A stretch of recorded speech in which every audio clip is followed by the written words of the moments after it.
Hi, today we're going to be talking about scoring on and off the court.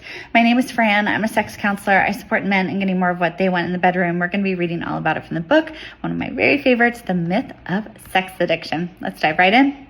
In professional basketball, football, and baseball, casual and chronic infidelity is almost universal, and the wives of players accept, all but reluctantly, that their husbands are often sexually unfaithful to them as they travel with their team. The team encourages this approach, celebrating sexual conquest and creating opportunities for teammates to stray. A culture of adultery permeates professional sports today, says Oregon sociologist Stephen Ortiz.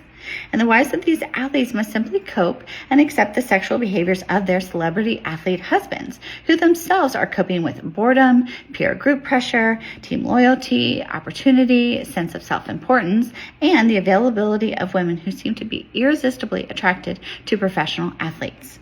As football stars Lawrence Taylor and Keith McCants have gotten in legal problems, they both have publicly blamed their problems on sex addiction. Taylor admitted in 2004 that he was spending $1,000 a night on female escorts. McCants, a former Tampa Bay Buccaneers first-round draft pick with a $7 million contract, is currently in prison with a history of 11 arrests for drug-related charges.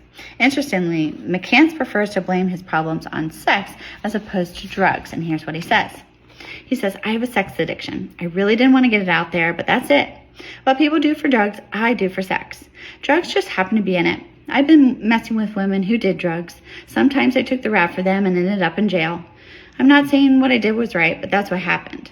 For all this to go away, I know I've got to change everything about me."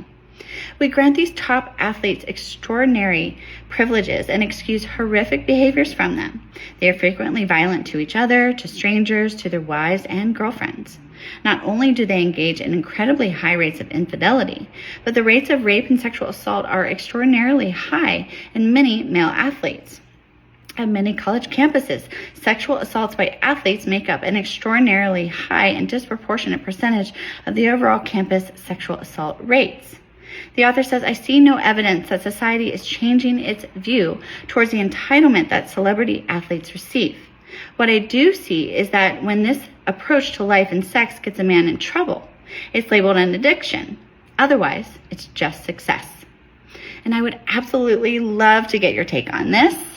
Please know that I offer one-on-one support for topics like this and how patriarchy affects you and permeates in your own life.